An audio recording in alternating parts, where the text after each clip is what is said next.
Assalamualaikum warahmatullahi wabarakatuh. Alhamdulillahirabbil alamin. Assalatu wassalamu ala nabiyyina wa ala alihi wa sahbihi wa man tabi'ahum ihsanin ila yaumuddin. Amma ba'd. Alhamdulillah, pada pagi hari ini kita akan senakan kajian tematik Sabtu pagi atau biasa disingkat KTSP dengan judul Ramadan antara kemudahan dan kegelapan. Sebelum kita mulai kajian pada pagi hari ini, mari kita berikan rasa syukur kepada Allah Subhanahu wa taala dan tidak lupa kita aturkan sholawat serta salam pada Nabi kita Nabi Muhammad SAW. Dan, dan kajian pada pagi hari ini dengan judul Ramadan antara kemudahan dan kegelapan akan dibersamai dengan guru kita Al Ustadz Al Fadil Ustadz Yulian Purnama Hafizahullah Ta'ala. Mungkin tanpa berlama-lama, mari kita mulai kajian pada pagi hari ini. Pada Ustadz, kami persilahkan Ustadz. Tafadhol Ustadz. Ya, matasawwan, jazakumullah khairan. Bismillahirrahmanirrahim. Assalamualaikum warahmatullahi wabarakatuh. Alhamdulillah rabbil alamin, hamdan katsiran thayyiban mubarakan fih, kama yuhibbu rabbuna wa yardah. Wassalatu wassalamu ala nabiyyina Muhammadin wa ala alihi wa sahbihi ajma'in, amma ba'd. Teman-teman sekalian, ikhwan dan akhwat yang semoga senantiasa dirahmati oleh Allah Subhanahu wa taala. Tentunya pertama-tama kita panjatkan puji dan syukur kehadirat Allah Subhanahu wa taala yang tentunya semata-mata karena rahmat Allah, karena nikmat Allah, karena karunia Allah, dan juga karena taufik dari Allah Subhanahu wa taala kita bisa hadir di sini. Walaupun dengan sarana kajian online seperti ini karena masih di tengah pandemi. Namun ini patut kita syukuri, kita bisa hadir di sini, kumpul-kumpul bersama orang-orang yang soleh, insya Allah, sama teman-teman yang baik, dalam rangka untuk menuntut ilmu syar'i, dalam rangka untuk belajar agama, menghilangkan kebodohan kita terhadap agama kita sendiri, dan juga agar kita mengetahui bagaimana cara beribadah, cara menyembah Allah Subhanahu wa taala sesuai dengan yang Allah inginkan. Itu tujuan kita hadir di setiap majelis ini. Dan salawat serta salam semoga senantiasa terlimpah kepada afdalul khalqi, kepada sayyidul mursalin, kepada as-sadiqul masduq, Nabi kita Nabi Muhammad sallallahu alaihi wasallam, serta keluarga beliau, serta para sahabat beliau, dan juga orang-orang yang mengikuti sunnah beliau, mengikuti jalan beliau hingga akhir zaman kelak, dan mudah-mudahan kita termasuk di antara mereka. Amin ya rabbal alamin. Dan saya juga berdoa pada Allah Subhanahu wa taala, mudah-mudahan Allah taala melimpahkan keberkahan, melimpahkan rahmat, melimpahkan nikmat, melimpahkan segala macam kemudahan dan juga hidayah dan taufik kepada teman-teman sekalian. Amin ya rabbal alamin. Teman-teman sekalian, pada kesempatan kali ini kita membahas sedikit ya terkait dengan bulan Ramadan yang sekitar setengah bulan lagi, sekitar 15 hari lagi. Ya, mudah-mudahan Allah Ta'ala memberikan kita kesempatan untuk menyambutnya, untuk menemui bulan Ramadan. Semoga Allah mudahkan ya. Dan di antara bekal yang perlu kita persiapkan adalah bekal ilmu. Dan juga di antara bekal yang perlu kita persiapkan adalah bekal semangat, motivasi. Nah, ini yang kita ingin usahakan di pagi hari ini. Kita ingin menuntut ilmu sedikit tentang Ramadan, dan kita juga ingin memupuk motivasi agar kita semangat beribadah, semangat mencari pahala di bulan Ramadan. Dan kebetulan saya sudah susun di sini presentasi ya, agar lebih mudah kita simak bareng-bareng. Ya.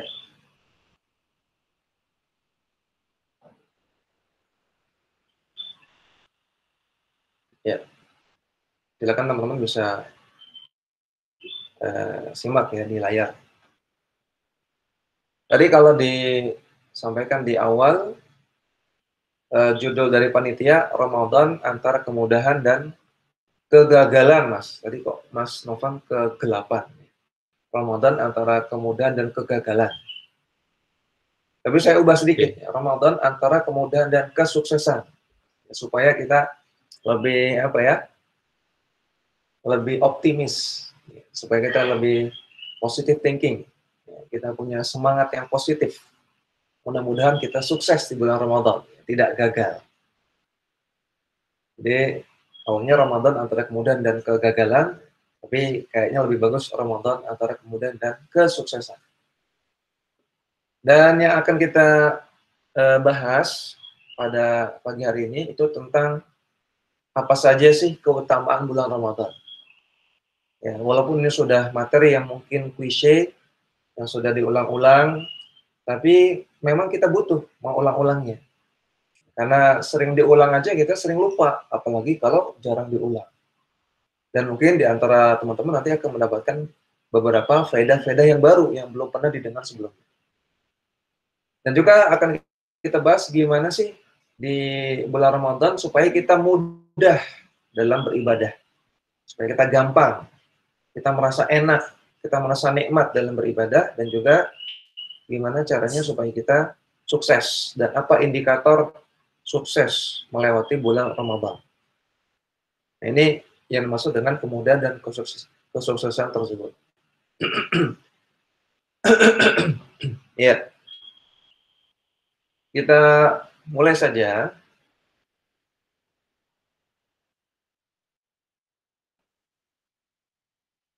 Bulan Ramadan.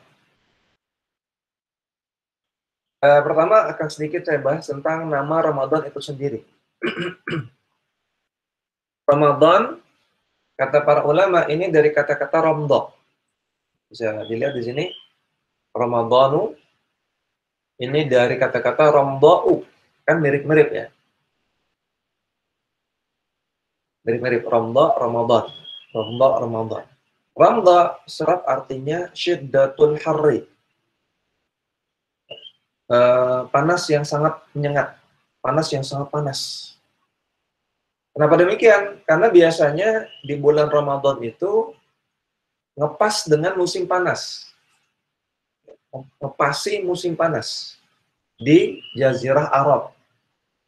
Ya, dan juga di negeri kita biasanya. Dan alhamdulillah di sekarang saja, ini beberapa hari belakangan ini di Jogja ini sudah mulai terasa panas ya. Mungkin teman-teman masih ada yang di kampung halaman ya, karena masih belajar daring. Kalau di Jogja itu sudah mulai agak panas. Ya, kalau di kampung halaman teman-teman ya nggak tahu ya, mungkin ada yang masih dingin. Tapi kalau di Jogja udah agak panas, ya, agak sumuk. Ya. Dan memang demikian, bulan Ramadan itu biasanya ngepasi musim panas. Tentunya di negeri-negeri yang ada musim panasnya ya. Ada beberapa daerah yang musim dingin terus ya, seperti mungkin di Alaska ya, mungkin di sebagian Kanada. Ya, kalau itu mungkin nggak ada musim panas. Tapi kalau di Jazirah Arab, di negeri kita itu ada musim panas, dan biasanya Ramadan pas musim panas. Ya, sehingga semakin kerasa itu ujiannya ketika berpuasa. Sebagaimana disebutkan oleh Al-Imam At-Tabari dalam tafsir At-Tabari, ya, mungkin teman-teman sering dengar kitab tafsir At-Tabari. Beliau mengatakan, sedangkan kata-kata Ramadan, sebagian ahli balaghah Arab menyatakan bahwasanya dinamakan demikian karena begitu menyengatnya panas di bulan Ramadan tersebut, hingga bayi pun merasa kepanasan. Saking panasnya, karena bayi itu kan sense-nya masih belum sempurna ya, sehingga dia kalau panas sedikit dia masih rasa biasa. Tapi di bulan Ramadan karena panasnya menyengat, sampai-sampai bayi pun rewel ya, rasa kepanasan. Itu biasanya. Jadi ini asal nama, asal kata penamaan Ramadan itu dari kata-kata ramda, artinya panas yang menyengat. Kemudian Ramadan itu lebih tepat disebut Ramadan Karim. Karim itu artinya mulia. Ataukah Ramadan Mubarak. Mubarak itu bukan nama dodol ya, dodol mubarak. Tapi di sini mubarak artinya bulan yang penuh berkah. Yang mubarak itu diberkahi. Ini dibahas oleh para ulama seperti ini. Ini bukan gawe-gawe apa namanya masalah. Ya. Tapi ini memang dibahas oleh para ulama. Mana yang lebih tepat? Ramadan Karim atau Ramadan Mubarak? Ya, atau Mubarakah juga boleh. Ramadan Mubarakah. Dalam bahasa Indonesianya Ramadan mulia, Karim, ataukah Ramadan yang penuh keberkahan. Kalau yang disebut dalam hadis, kalau kita merujuk ke hadis, yang disebut oleh hadis itu Ramadan Mubarak. Sebagaimana dalam hadis Rasulullah Sallallahu Alaihi Wasallam bersabda, "Atakum syahru Ramadan, syahrun mubarakun." Kata Nabi, telah datang kepada kalian bulan Ramadan, yaitu bulan yang mubarak, bulan yang penuh keberkahan. Hadis riwayat An-Nasa'i disahihkan oleh Syekh Al-Albani dalam Sahih An-Nasa'i. Hadisnya sahih. Nah, ini yang ada dalam hadis itu Ramadan Mubarak, bulan yang penuh keberkahan atau bulan yang diberkahi atau bulan yang berkah seperti itu. Sedangkan istilah Ramadan Karim, Ramadan yang mulia itu tidak terdapat dalam hadis ataupun dalam ayat Quran. Tidak terdapat dalam hadis, juga tidak terdapat dalam ayat Quran, juga tidak terdapat dalam kebiasaan para sahabat Nabi zaman dahulu. Mereka tidak menyebutkan Ramadan Karim, Ramadan mulia. Tapi bagaimana hukumnya menyebut Ramadan Karim? Kalau Ramadan Mubarak jelas boleh. Ramadan bulan penuh keberkahan. Jelas boleh karena ada dalam hadis. Nabi sebutkan seperti itu. Bagaimana hukum menyebutkan Ramadan Karim? Kalau yang difatwakan oleh Syekh Muhammad bin Shalih Al-Utsaimin, yang beliau pakar fikih besar di zaman ini, walaupun beliau sudah wafat ya sekitar tahun 1999 kalau nggak salah ingat ya. Sudah sekitar 10 tahun yang lalu. Ya. Sekarang 2021 ya, berarti sudah 22 tahun yang lalu. Syekh Muhammad bin Shalih Al-Utsaimin, pakar fikih abad ini. Beliau mengatakan ucapan Ramadan Karim itu kurang tepat. Karena Karim itu adalah sifat ya. Kalau kita belajar bahasa Arab, Karim ini nama atau kata sifat. Dan kata beliau, kata sifat Karim ini tidak pas secara bahasa kalau disematkan kepada bulan Ramadan. Karena tidak, dan juga tidak disebutkan dalam ayat dan juga dalam hadis bahwasanya Ramadan disifati dengan Karim, dengan dia mulia.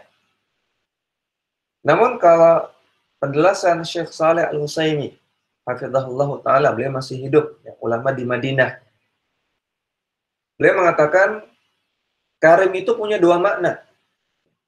Kata-kata Karim, nanti kalau ada teman yang namanya Karim. Karim itu ada dua maknanya.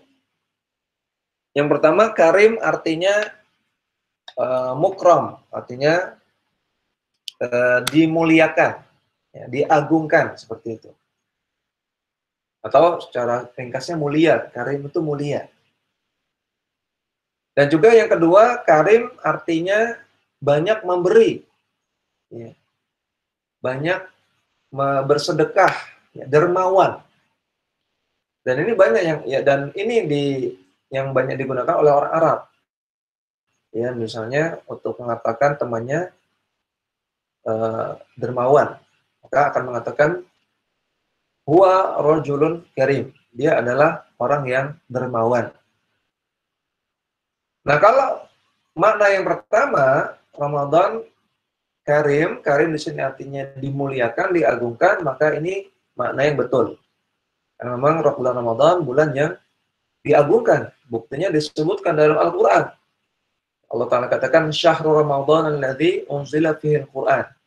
Dalam surah Al-Baqarah 185, Allah Ta'ala katakan, bulan Ramadan adalah bulan yang di sana diturunkan Al-Quran. Bulannya sendiri disebutkan dalam Al-Quran. Nah, sekarang hal-hal yang disebutkan dalam Al-Quran dalam konteks baik itu kan berarti dimuliakan. Ya. Dan bulan Ramadan disebutkan dalam Al-Quran. Berarti ini bulan dimuliakan, apalagi disebutkan ini bulan diturunkannya Al-Quran. Dari 12 bulan yang ada dipilih bulan Ramadan. Berarti ini bulan dimuliakan oleh Allah Subhanahu wa taala, diagungkan. Maka dari sisi ini makna karim betul. Tapi kalau makna yang kedua, dermawan, suka memberi, maka ini keliru karena Ramadan ini kan bulan ya yang sifatnya abstrak. Dia bukan makhluk, bukan manusia gitu ya. Manusia nggak bisa disifati dengan dermawan. Maka kalau makna yang kedua nggak benar. Sehingga kata Syekh Shalih Al-Utsaimin tergantung maknanya apa yang diinginkan. Kalau maknanya adalah yang pertama ya boleh-boleh saja menyebut Ramadan Karim. Tapi kalau maknanya kedua maka kurang tepat. Demikian juga difatwakan oleh Islam Web, Dewan Fatwa Islam Web. Mereka mengatakan kalau sekedar menyebutkan Ramadan Karim maksudnya adalah bulan Ramadan yang dimuliakan, yang diagungkan oleh manusia dan juga oleh Allah, maka ini nggak masalah. Tapi kalau punya keyakinan khusus bahwasanya Ramadan itu harus disematkan istilah karim, harus disifati lebih afdol, disifati dengan istilah karim, maka ini nggak boleh. Ini termasuk nanti akan terjerumus ke dalam kebid'ahan. Ya, kalau ada anggapan afdol harus disifati dengan karim. Nah, ini sedikit pembahasan. Jadi kesimpulannya, Ramadan lebih tepatnya disebutkan Ramadan Mubarak. Ramadan bulan yang penuh berkah, atau bulan berkah, atau semisalnya. Tapi kalau Ramadan Karim ini ada khilaf di antara ulama. Walaupun yang lebih tepat boleh-boleh saja. Nah, kemudian kita masuk ke keutamaan bulan Ramadan.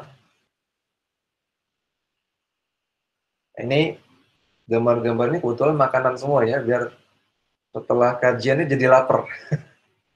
Enggak ya, supaya kita nanti ingat ya di bulan Ramadan itu kita nggak boleh makan. Ya. Sekarang kita puas-puasin dulu ngelihat makanan dan minuman ya. Ya, di bulan Ramadan banyak sekali keutamaan. Utamanya banyak sekali. Ya, kalau kita bahas semua nggak cukup waktunya ya. Kita sebut sebagiannya saja. Yang pertama, bulan Ramadan itu bulan yang penuh berkah.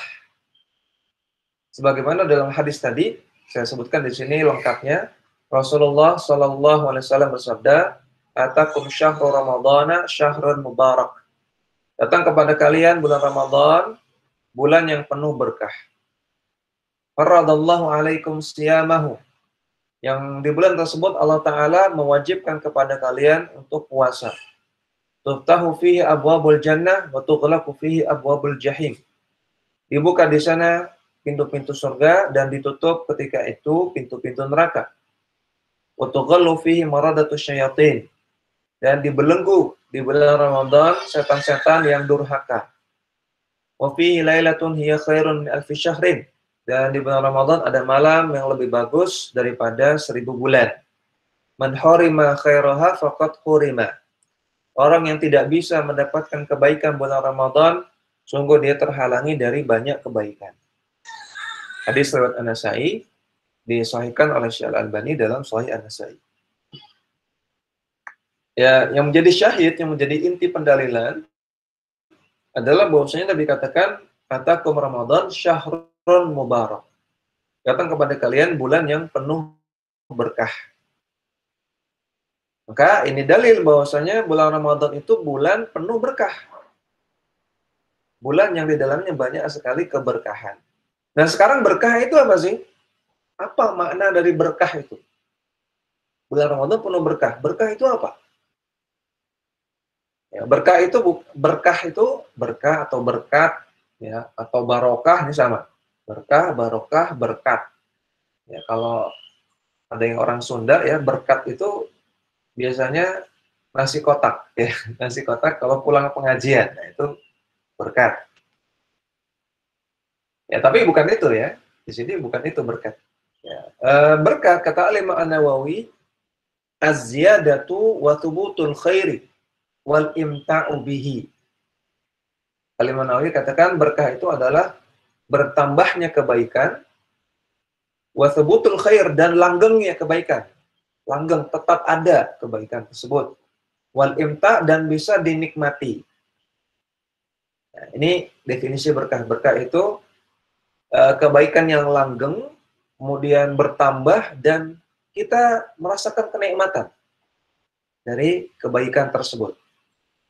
Sebagai ulama mendefinisikan berkah itu ziyadatul khairi wa thubutuhu.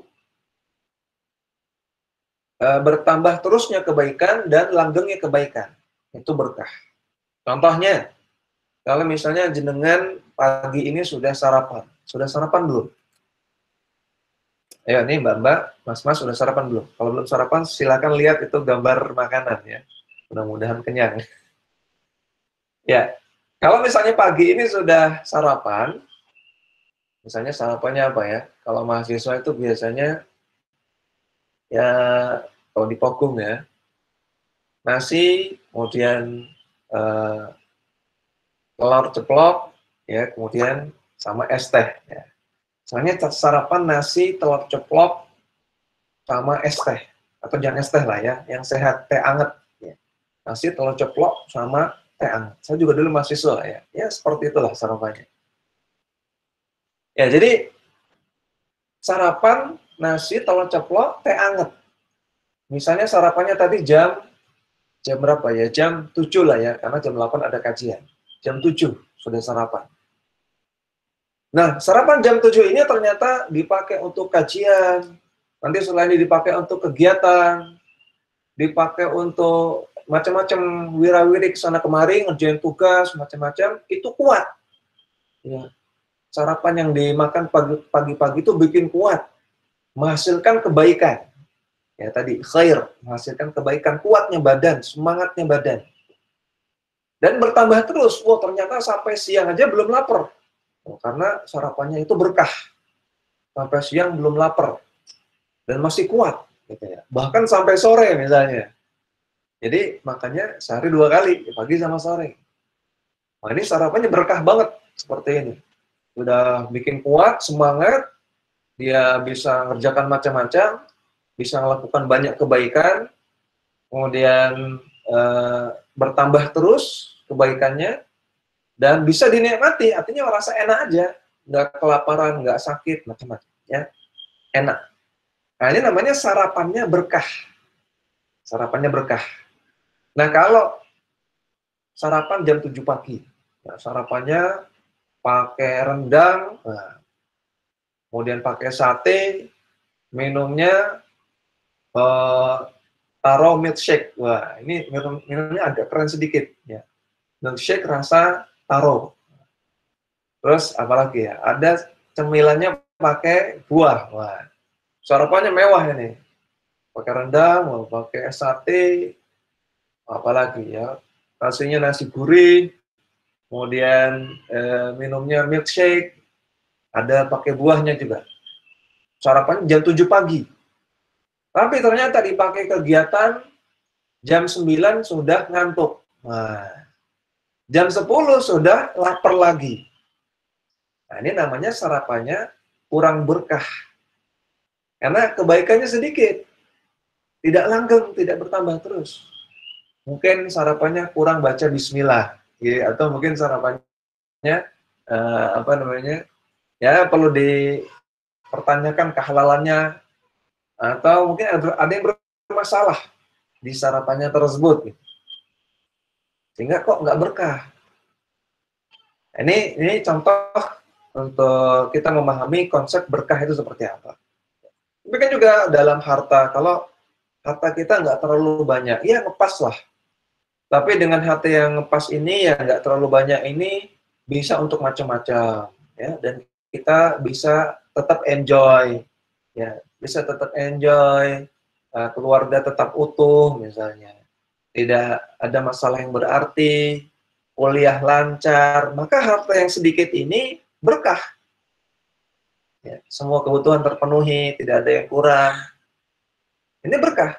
Tapi ada orang punya harta banyak, ya, punya harta banyak, berlimpah. Tapi dengan harta yang berlimpah ini dia keluarganya cekcok, jarang ketemu. Ya, kalau ketemu juga isinya berantem terus. Ya, antara anggota keluarga itu jarang interaksi, banyak permasalahan, dan dia tidak bisa nikmati harta yang banyak ini. Ya, dia makan mewah tapi nggak enak, rasanya nggak enak, nggak bisa dinikmati. Makanya ini harta yang tidak berkah. Ini untuk memahami konsep berkah. Dan di bulan Ramadan ini banyak keberkahan. Bukan hanya ada keberkahan, tapi banyak keberkahan. Sehingga di bulan Ramadan ini banyak kebaikan yang langgeng dan terus bertambah. Kalau kita bisa mendapatkan keberkahan di bulan Ramadan, maka kita akan mendapatkan kebaikan yang langgeng dan kebaikan yang terus bertambah. Dalam hal apa? Ya mudah-mudahan dalam semua hal. Mudah-mudahan dalam hal rezeki, dalam hal keluarga, kebaikan dalam keluarga, dalam hal jodoh juga, dalam hal ibadah, dalam hal akhlak, kita mendapatkan kebaikan-kebaikan yang banyak dan terus bertambah. Nah, ini luar biasanya bulan Ramadan. Jadi yang pertama, bulan Ramadan penuh dengan keberkahan. Kemudian yang kedua, bulan Ramadan adalah bulan diturunkannya Al-Quran. Allah Subhanahu wa taala firman dalam Al-Qur'an, "Syahrul Ramadan alladzi unzila fihi al-Qur'an hudan lin-nas wa bayyinatin minal huda wal furqan." Bulan Ramadan adalah bulan diturunkannya Al-Qur'an. Yang Al-Qur'an adalah petunjuk bagi manusia dan penjelasan-penjelasan terhadap petunjuk tersebut dan juga furqan, pembeda antara yang benar dan yang batil. Surat Al-Baqarah ayat 185. Maka dari ayat ini kita yakini dan kita ketahui bahwasanya bulan Ramadan diturunkan di sana Al-Quran. Al-Quran diturunkan di bulan Ramadan. Yang Al-Quran ini tentunya bagian besar dari hidup kita. Al-Quran ini pedoman hidup kita. Al-Quran ini kalamullah, firman Allah Subhanahu wa taala. Allah taala bicara kepada kita melalui Al-Quran. Al-Quran ini petunjuk. Al-Quran itu pasti benar. Al-Quran itu sumber hukum kita. Al-Quran itu penyembuh bagi hati kita dan juga bagi semua penyakit dalam diri kita. Al-Quran itu mukjizat Rasulullah SAW. Al-Quran itu kalau kita baca satu huruf dapat 10 kebaikan minimalnya. Luar biasa, ya banyak keistimewaan Al-Quran. Dan itu diturunkan di bulan Ramadan. Diturunkan di bulan Ramadan. Maka kata para ulama ini keistimewaan bulan Ramadan. Karena di antara 12 bulan, Allah pilih bulan Ramadan untuk diturunkannya Al-Quran. Dan juga dalam ayat yang lain, Allah Ta'ala berfirman, "Inna anzalnahu fi lailatul qadar." Sesungguhnya kami turunkan Al-Quran di malam Lailatul Qadar. Tentunya insya Allah sudah hafal semua ya teman-teman ya. Ini surat Al-Qadr. Ya, surat Al-Qadr ayat ke-1. Jadi kata Allah, kami turunkan Al-Quran di malam Lailatul Qadar. Atau Lailatul Qadar. Malam Lailatul Qadar ada di bulan apa? Tentunya ada di bulan Ramadan. Nah, berarti ini menunjukkan Al-Quran diturunkan di bulan Ramadan. Dan juga dalam ayat yang lain Allah Ta'ala katakan, "Inna anzalnahu fi lailatin mubarakah." Kami turunkan Al-Quran di malam yang penuh keberkahan. Dan surat Ad-Dukhan ayat ketiga. Ini juga menunjukkan Al-Quran diturunkan di bulan Ramadan. Karena di bulan Ramadan itu penuh dengan keberkahan. Jadi ini pasti, sudah jelas ayat-ayatnya menunjukkan bahwasanya bulan Ramadan adalah bulan diturunkannya Al-Quran. Dan bahkan bukan hanya bulan Ramadan. Bukan hanya Al-Quran yang diturunkan di bulan Ramadan, tapi juga kitab-kitab Allah yang lain. Kitab Injil, kitab Taurat, kitab-kitab yang pernah Allah turunkan kepada nabi-nabinya sebelum Nabi Muhammad SAW. Itu semua diturunkan di bulan Ramadan. Dalam sebuah hadis, Rasulullah SAW bersabda, "Unzilat suhufu Ibrahim fi awwali lailatin min Ramadhan, wa unzilat at-Tauratu fi sitti madina min Ramadhan." Suhuf Ibrahim itu kitab yang diturunkan kepada Nabi Ibrahim. Diturunkan pada malam pertama bulan Ramadan. Dan kitab Taurat diturunkan pada malam ke-7 dari bulan Ramadan. Wal Injilu li 13 khalat min Ramadhan. Dan kitab Injil diturunkan pada malam ke-14 bulan Ramadan. Wa anzalallahu al-Qur'ana li 24 khalat min Ramadhan. Sedangkan Al-Qur'an Allah turunkan pada malam ke-25 dari bulan Ramadan. Hadis riwayat Imam Ahmad dan yang lainnya. Hadisnya disahihkan oleh Syekh Al-Albani dalam silsilah sahihah. Hadisnya sahih. Ya, kata Nabi SAW, Suhuf Ibrahim, kemudian kitab Taurat, kemudian kitab Injil, ini juga diturunkan di bulan Ramadan. Diturunkan di bulan Ramadan. Dan juga tentunya Al-Quranul Karim diturunkan di bulan Ramadan. Ya, tidak hanya Al-Quran, tapi semua kitab-kitab yang Allah turunkan ternyata diturunkan di bulan Ramadan.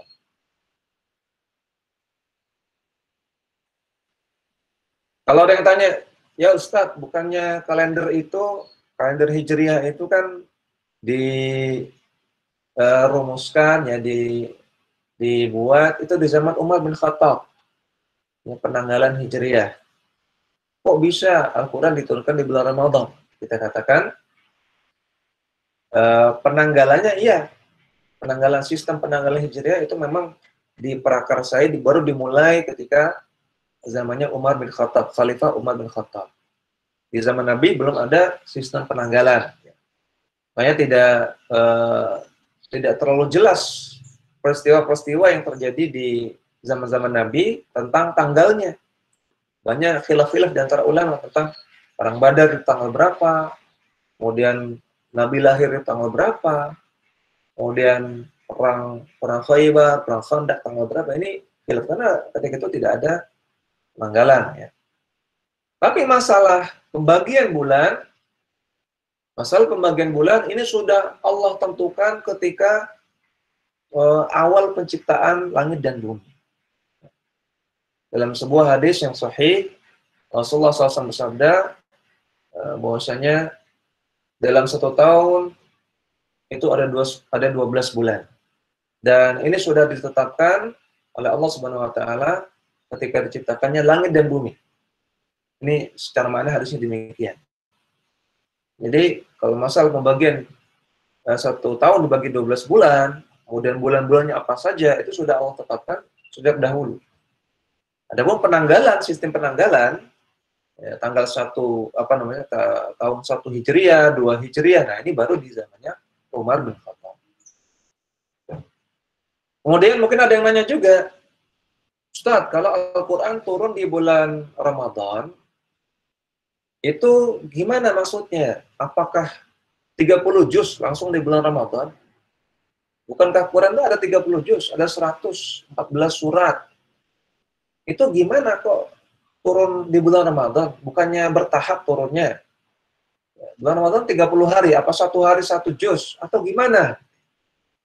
Nah, mungkin ada yang nanya seperti itu. Maka ini dijelaskan dalam sebuah riwayat dari Ibnu Abbas radhiyallahu ta'ala anhu. Ibnu Abbas mengatakan, Unzil al-Qur'anu kulluhu jumlatan wahidatan fi lailatul qadri fi Ramadan. Al-Quran diturunkan semuanya secara sekaligus jumlatan wahidah di malam Lailatul Qadar di bulan Ramadan. Ila sama'id dunya, ke langit dunia. Bahkan Allah idza arada an yuhadditsa fil ardi syai'an anzalahu minhu hatta jama'ahu. Dan ketika Allah ingin mewahyukan sesuatu kepada Rasulullah SAW, maka Allah turunkan ayat per ayat. Sampai akhirnya dikumpulkan oleh para sahabat menjadi satu paket lengkap Al-Quran. Dalam riwayat yang lain Ibnu Abbas mengatakan anzalallahu al-Qur'ana ila sama'id dunya fi lailatul qadar. Allah menurunkan Al-Qur'an ke langit dunia di malam Lailatul Qadar. Bahkan Allahu idza arada ayyuhya minhu syai'an awhahu. Dan setelah itu ketika Allah Ta'ala ingin memfirmankan sesuatu, mewahyukan sesuatu kepada Rasulullah, maka Allah wahyukan. Ini secara bertahap. Ini riwayatnya sahih, disebutkan dalam tafsir At-Tabari. Jadi yang diturunkan di bulan Ramadan, di malam Lailatul Qadar, itu secara 30 juz, sempurna, lengkap, sekaligus, namun ke langit dunia. Ke langit. Jadi kita yakini ada suatu tempat di sana di langit yang menjadi tempat diturunkannya Al-Quran secara sekaligus, ya, ditaruh sementara di sana. Kita nggak tahu gimana bentuknya, ya, dan ada di mananya secara persis, jaraknya berapa dari bumi, wallahu a'lam, nggak tahu kita. Ini perkara gaib, ya, nggak bisa dinalar oleh manusia. Nah dari sana baru ketika Allah ingin wahyukan turun ayat per ayat secara bertahap. Yang pertama surat Al-Alaq, Iqra bismi rabbikal ladzi khalaq. Kemudian surat Al-Mudaththir dan seterusnya. Seperti itu ya. Jadi yang diturunkan di bulan Ramadan itu secara 30 juz sekaligus namun ke langit dunia.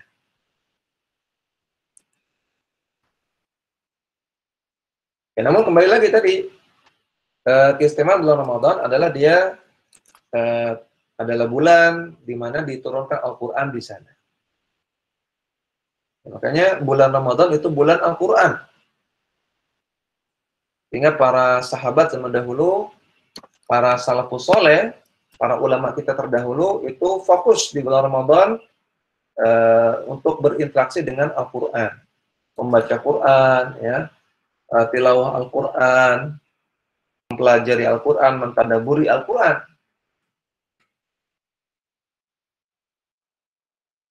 Dan juga mengkhatamkan Al-Quran. Akan saya sebutkan beberapa riwayat. Maksudnya para salaf zaman dahulu itu biasa mengkhatamkan Al-Quran di bulan Ramadan.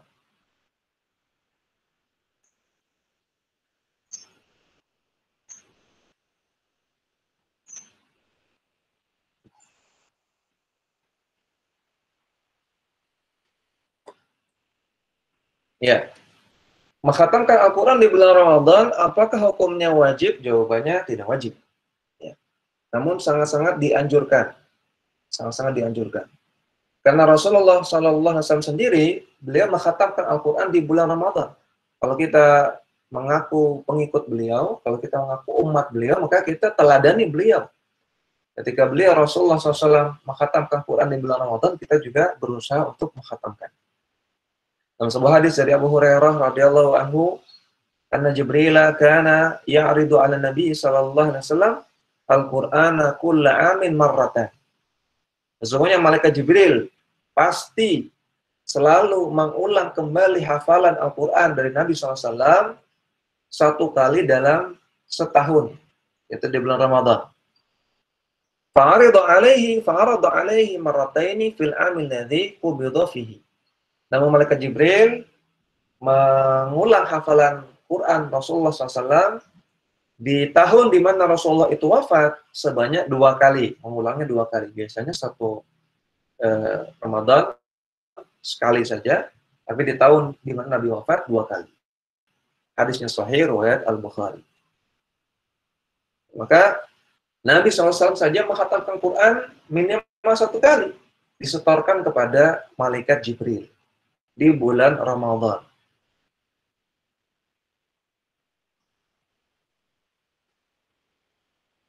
Ibnu Athir rahimahullah mengatakan, ay kana yudarisuhu jami'a ma nazala minal Qur'an. Maksud hadis di atas adalah malaikat Jibril mengajarkan Rasulullah SAW kembali, mengulang kembali jami'a ma nazala minal Qur'an, semua bagian dari Al-Quran, berarti 30 juz. Berarti Nabi SAW menghatamkan Quran minimal 1 kali di bulan Ramadan.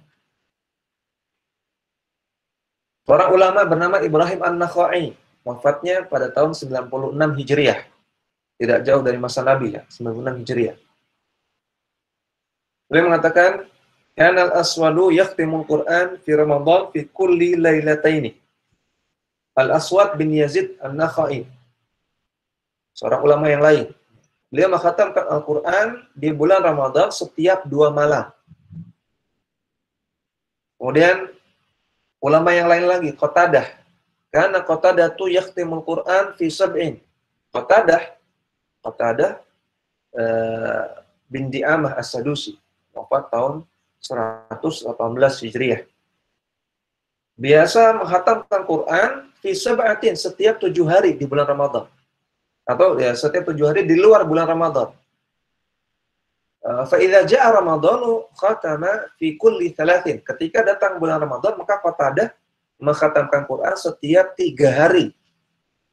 Fa idza jaa al-ashru khatama fi kulli lailatin. Ketika datang 10 hari terakhir bulan Ramadan, maka beliau menghatamkan Quran setiap hari. Luar biasa.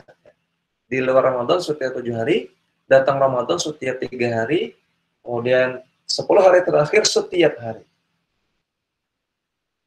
Ulama yang lain yang bernama Mujahid, wafat tahun 104 Hijriah. Kana yakhtimul Qur'ana fi Ramadana fi kulli lailatin. Beliau biasa menghatamkan Al-Quran di bulan Ramadan setiap hari. Setiap hari 1 khatam gitu ya, 30 juz. Jadi 1 bulan 30 kali khatam. Luar biasa. Demikian juga muridnya Imam Syafi'i bernama Rabi' Sulaiman mengatakan, kana Syafi'iyyu yakhtimul Qur'ana fi Ramadana sittina khatmatan. Imam Syafi'i biasa menghatamkan Quran di bulan Ramadan sebanyak 60 kali khatam. Berarti 1 hari 2 kali khatam. Sebulan 60. Luar biasa sekali para ulama kita ya, dan banyak sekali riwayat-riwayat seperti ini. Ya, menunjukkan bahwasanya para salaf, para ulama kita zaman dahulu bersemangat berinteraksi dengan Al-Quran di bulan Ramadan. Bahkan sebagian mereka meliburkan pengajian. Tidak ada pengajian sama sekali. Tidak ada belajar dan tidak ada mengajar di bulan Ramadan karena fokus interaksi dengan Al-Quran. Ya, membaca Quran, mentadaburi Quran, seperti itu. Karena tadi bulan Ramadan itu bulan diturunkannya Al-Quran. Bulan Ramadan itu bulan Al-Quran. Ya, kemudian bulan Ramadan juga bulan di mana di sana dilaksanakan ibadah yang agung, yaitu ibadah puasa. Tadi dan surat Al-Baqarah 185 Allah Ta'ala katakan, lanjutan ayat yang tadi, "Faman syahida minkum asy-syahra falyasumhu." Barang siapa yang melihat hilal di bulan Ramadan, atau barang siapa yang tidak sedang safar di bulan Ramadan, maka falyasumhu, berpuasalah. Ini dalil bahwasanya di bulan Ramadan wajib puasa, karena di sini digunakan fi'il amr, ya, falyasumhu, dengan bentuk perintah, dengan adanya lam amr sehingga menghasilkan makna perintah. Dan kaidah usul fikih mengatakan al-aslu fil amri al-wujub. Hukum asal perintah dalam ayat-ayat Quran itu menghasilkan hukum wajib. Hingga puasa Ramadan hukumnya wajib. Dan juga menunjukkan di bulan Ramadan ada ibadah puasa. Ini dalilnya. Selain juga dalil ayat Quran Al-Baqarah 183. Ya, teman-teman sudah hafal semua. Ya ayyuhalladzina amanu kutiba alaikumusiyam kama kutiba alal ladzina min qablikum la'allakum tattaqun.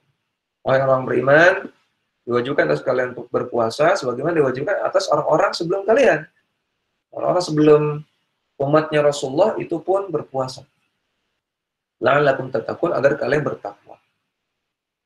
Jadi di bulan Ramadan ada ibadah puasa. Dan ibadah puasa ini ibadah yang pertama, ibadah yang urgen untuk dilaksanakan. Karena dia pertama termasuk rukun Islam yang 5.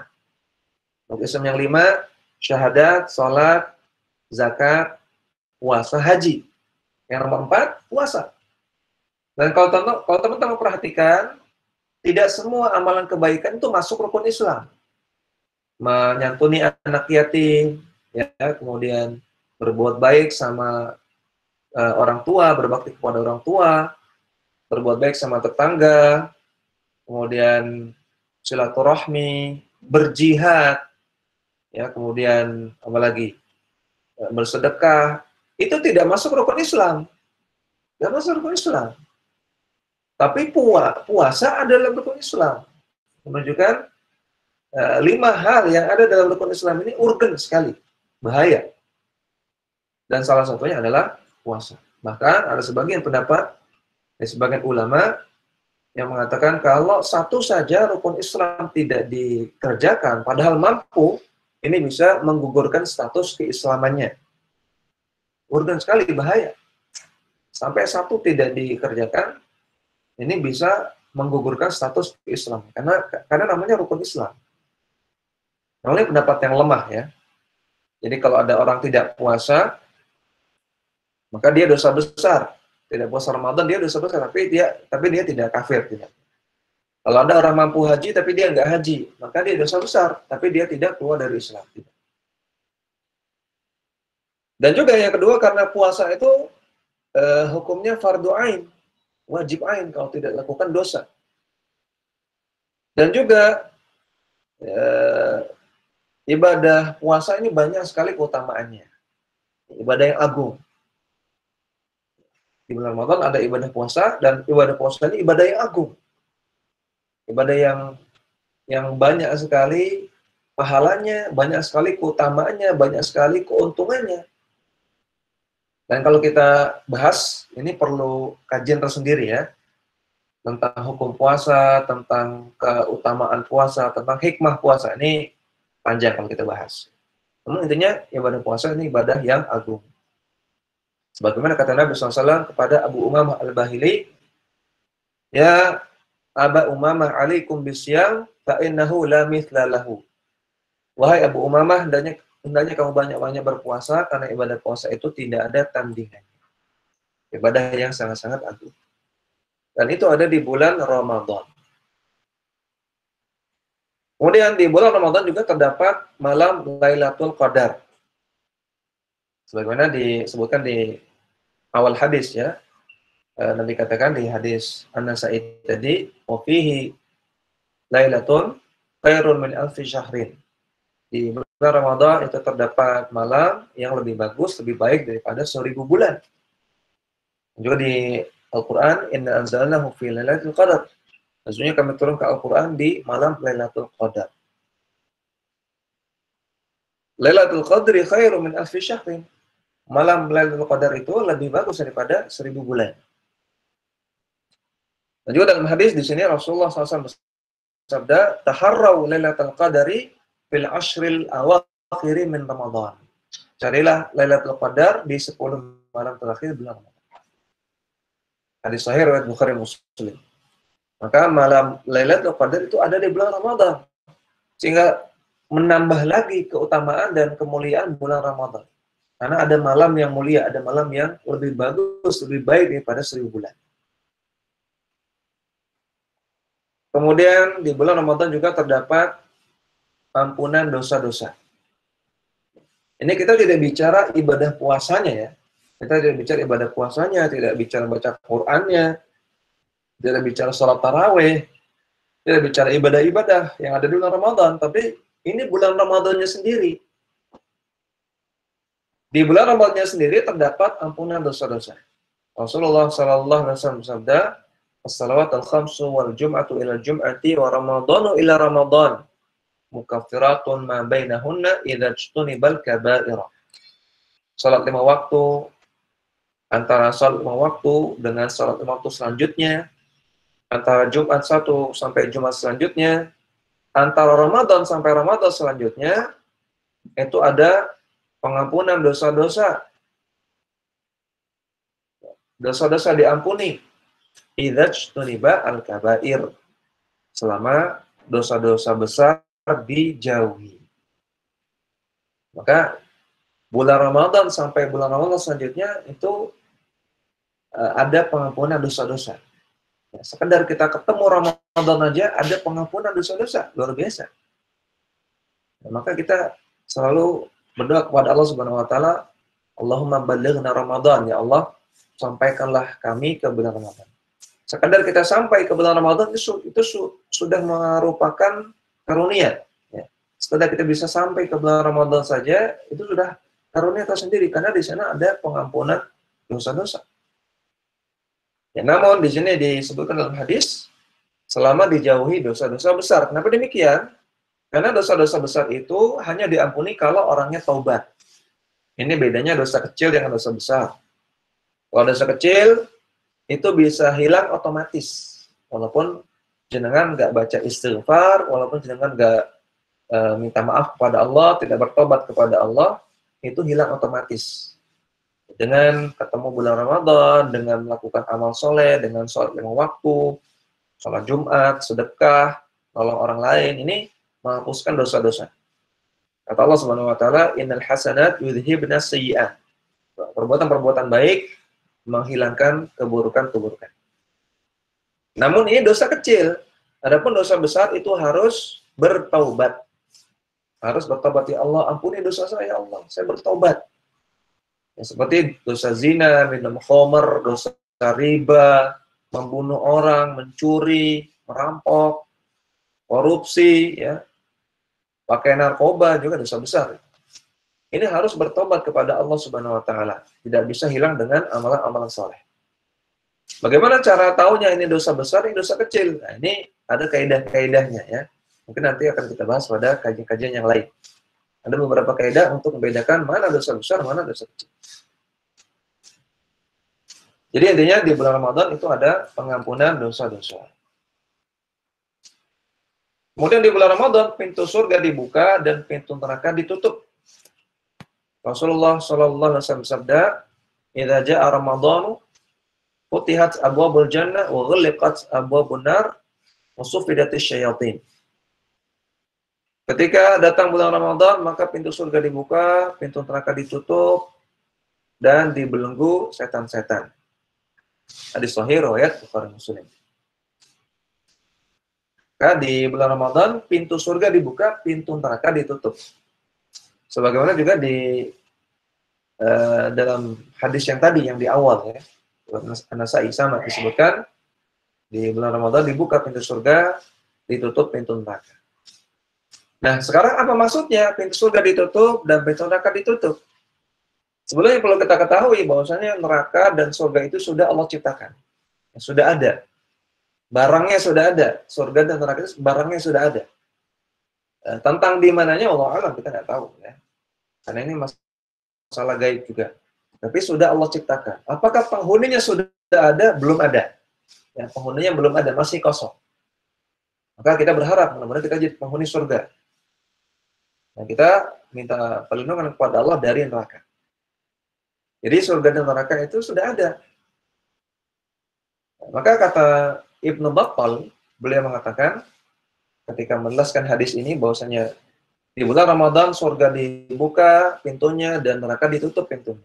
Beliau katakan fathu abwabil jannah ala zahiril hadis. Yang pertama maknanya adalah dibukanya pintu-pintu surga sesuai zahir hadis. Artinya beneran dibuka pintu surga.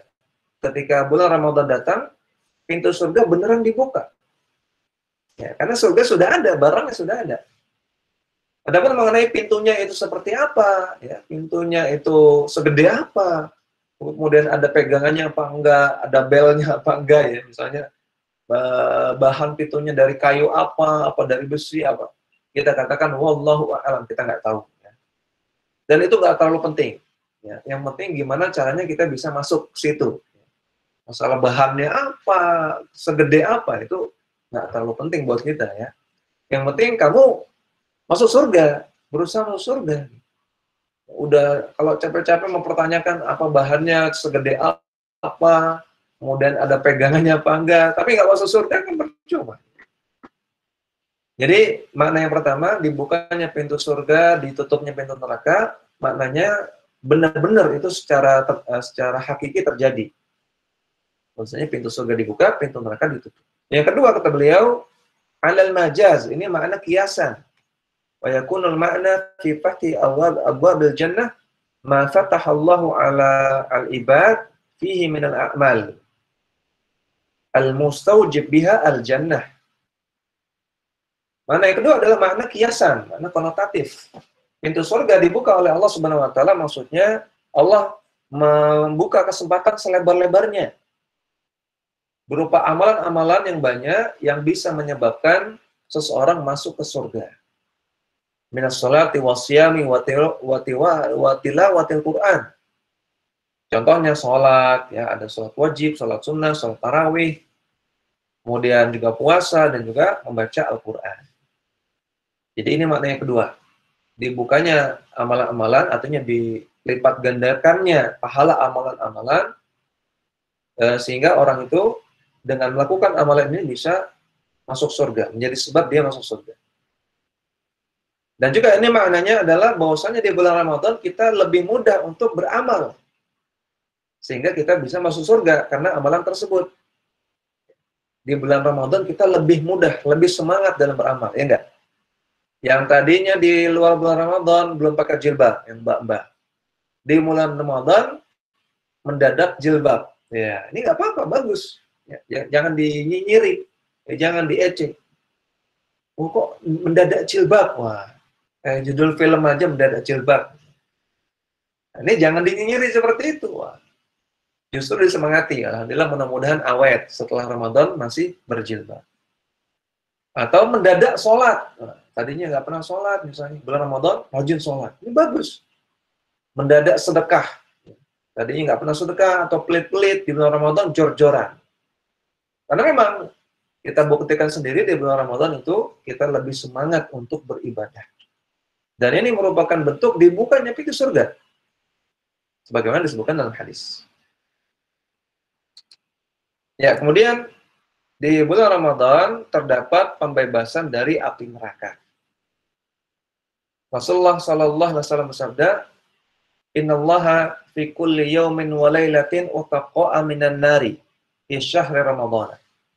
Sesungguhnya Allah Ta'ala memiliki utaqa, pembebasan dari api neraka fi syahri Ramadan, di bulan Ramadan, fi kulli yaumin wa lailatin. Teman-teman perhatikan di sini lafaz hadisnya fi kulli yaumin wa lailatin, di setiap hari dan setiap malam. Wa inna likulli muslimin da'watun yad'u biha fayustajabu lahu. Dan setiap muslim punya doa yang kalau dia panjatkan kepada Allah pasti akan diijabah di bulan Ramadan. Hadis riwayat Imam Ahmad, Al-Bazzar dan yang lainnya. Al-Haythami mengatakan perawinya thiqah, berarti hadisnya sahih. Jadi di setiap hari dan setiap malam ada pembebasan dari api neraka. Artinya bagi orang-orang yang semangat ibadah, orang-orang yang soleh, orang-orang yang ikhlas dalam beribadah, orang yang ibadahnya benar sesuai tuntunan Rasulullah SAW, maka dia akan diberikan pembebasan dari api neraka. Setiap malam, setiap hari. Bukan hanya di 10 hari terakhir. Adapun hadis yang mengatakan bulan Ramadan 10 hari awalnya itu rahmat, pertengahannya maghfirah, dan akhirnya itu pembebasan dari api neraka, ini hadis dhaif, hadis lemah. Ya, disebutkan wa huwa syahrun awwaluhu rahmah wa awsatuhu maghfirah wa akhiruhu itqun minan nar. Ramadan adalah bulan yang permulaannya adalah rahmat, pertengahannya adalah maghfirah, dan di akhirnya adalah pembebasan dari api neraka. Hadis ini diriwayatkan oleh Al-Mahamili dalam Al-Amaliyah, dan juga Ibnu Adi dalam Al-Kamil fi Du'afa, demikian juga dalam Sahih Ibnu Khuzaimah, dan juga beberapa kitab yang lain. Hadis ini lemah, hadis dhaif, karena terdapat perawi yang lemah, yaitu Ali bin Zaid bin Jud'an. Oleh karena itu hadis ini dhaifkan oleh banyak ulama seperti Al-Aini dalam Umdatul Qari, Al-Mundhiri dalam At-Targhib wa Tarhib, Al-Albani dalam Takhrij Al-Mishkah, dan juga Syekh Al-Hasan Al-Halabi dalam sifat puasa Nabi, sifat shaum Nabi. Ya, hadis yang lemah, ya. Dan juga maknanya keliru, karena semua ini adanya setiap hari. Ya, bulan Ramadan itu setiap harinya rahmah, setiap malamnya, setiap hari dan setiap malamnya rahmah, setiap hari dan setiap malamnya maghfirah, dan setiap hari dan setiap malamnya itqun minan nar, sebagaimana dalam hadis tadi. Tidak hanya sepertiga-sepertiga saja, tidak, namun setiap hari. Ini sudah hadisnya lemah, maknanya juga keliru.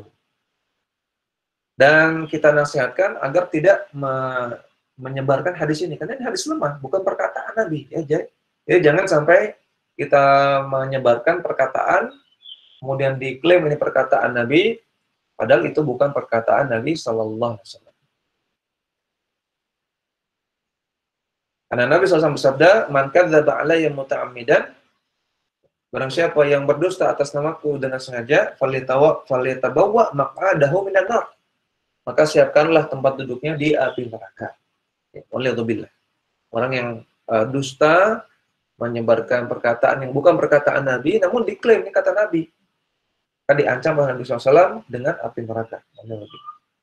Oke, jangan suka menyebarkan hadis yang dhaif. Tadi di bulan Ramadan ada pembebasan dari api neraka setiap hari, setiap malam. Ini hadisnya sahih. Kemudian juga berdasarkan hadis tadi, di bulan Ramadan ada pengkabulan doa-doa. Ya. Tadi dalam hadis Imam Ahmad tadi, wa inna likulli muslimin da'watun yad'u biha fayustajabu lahu. Setiap muslim itu ada dia punya doa, kalau dia panjatkan kepada Allah, maka Allah akan kabulkan. Dalam hadis yang lain, Rasul bersabda, "Salatun la turaddu da'watuhum." Ada 3 orang yang tidak ditolak doanya. Yang pertama, as-saimu hatta yuftira. Orang yang puasa sampai dia berbuka. Ya, dari mulai subuh sampai maghrib, selama puasa. Itu perbanyak doa. Karena ketika itu doa diijabah oleh Allah Subhanahu wa taala. Yang kedua, wal imamul adil, dan imam yang adil, pemimpin yang adil. Ya. Pemimpin di sini maksudnya ulil amri, pemimpin negara, pemimpin negeri yang adil, maka doanya dikabulkan oleh Allah Subhanahu wa taala. Kemudian yang ketiga, wal mazlum, dan orang yang dizalimi, orang yang terzalimi. Ini doa-doanya mereka ini diijabah oleh Allah Subhanahu wa taala. Hadis riwayat At-Tirmidzi, Ibnu Majah, Ibnu Hibban, disahihkan oleh Syekh Al-Albani dalam Sahih At-Tirmidzi. Jadi ini beberapa keutamaan bulan Ramadan.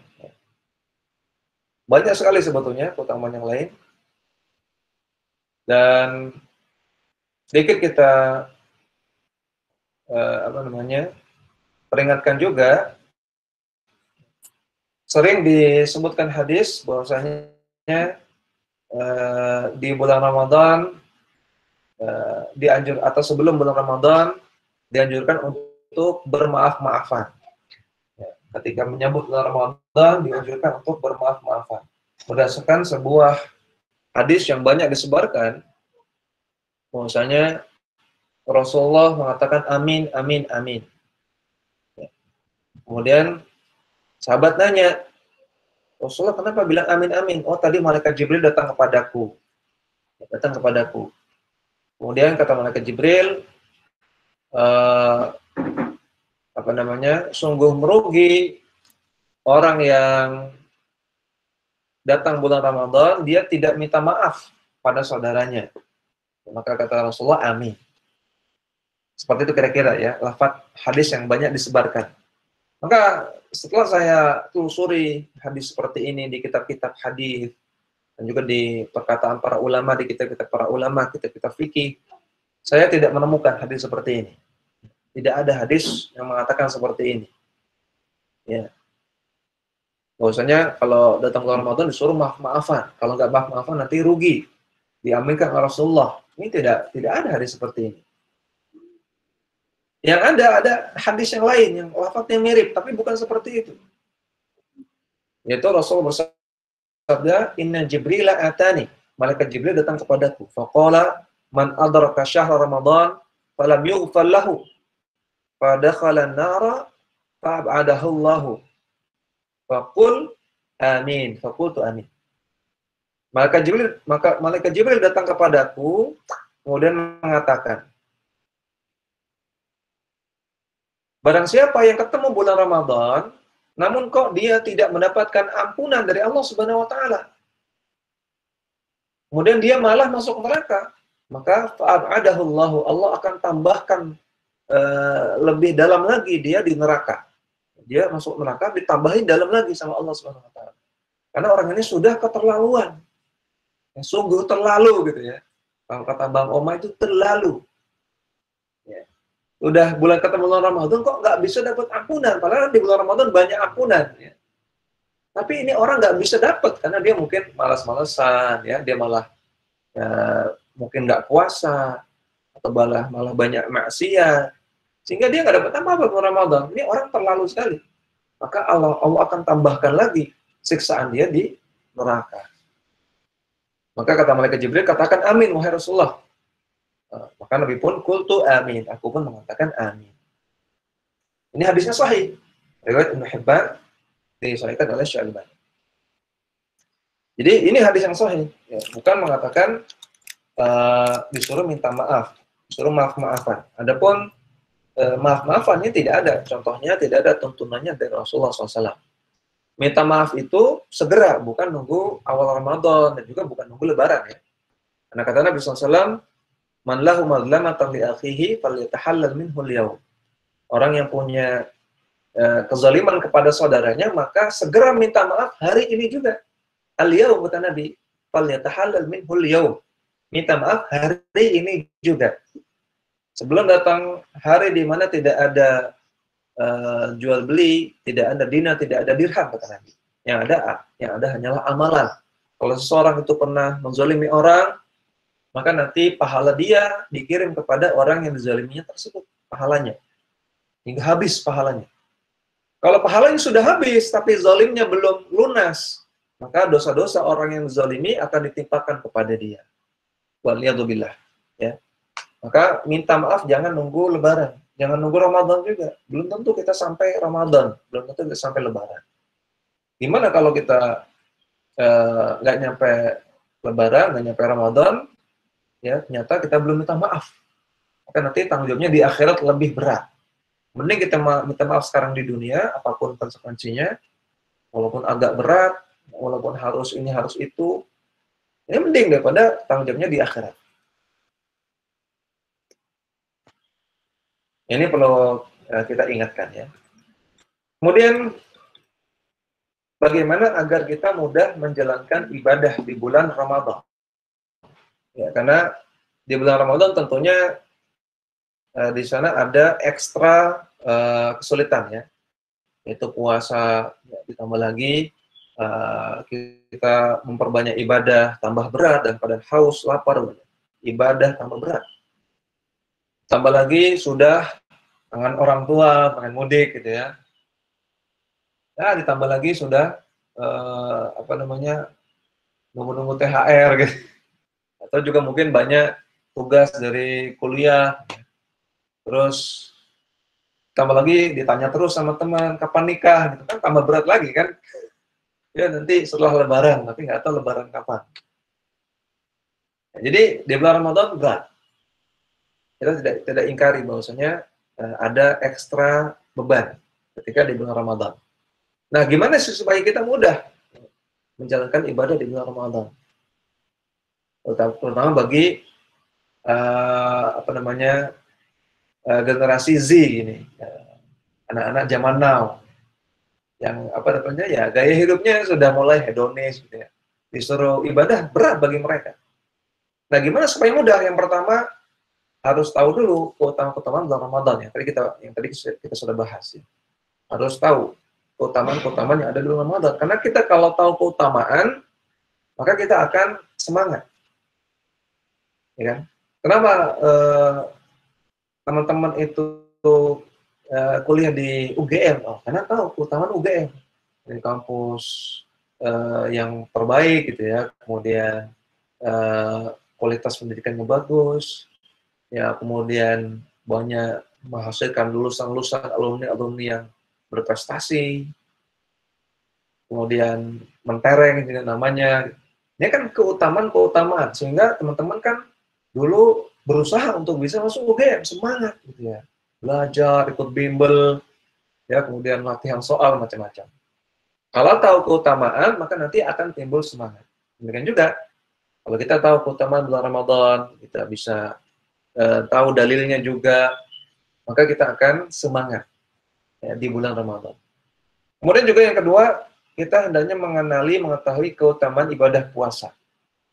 Ya, namun kita tidak bahas hari ini karena panjang sekali. Ibadah puasa itu yang paling utama, dia adalah rukun Islam, keutamaannya. Dan dia ibadah yang hukumnya fardhu ain, wajib. Juga tadi, puasa itu ibadah yang tidak ada tandingannya. Dan juga puasa itu ibadah yang pahalanya tidak terbatas, unlimited. Ya. Kemudian puasa itu juga diganjar ampunan oleh Allah Subhanahu wa taala, diganjar pahala yang besar oleh Allah Subhanahu wa taala, dan lainnya banyak utamanya. Ini perlu dipelajari ya. Nanti teman-teman cari majelis yang lain atau cari buku yang membahas tentang keutamaan ibadah puasa. Supaya semangat. Walaupun lapar haus, tapi karena tahu keutamaannya, maka seolah-olah nggak terasa lapar hausnya. Semangat menjalankan ibadah puasa. Hingga terasa lebih mudah.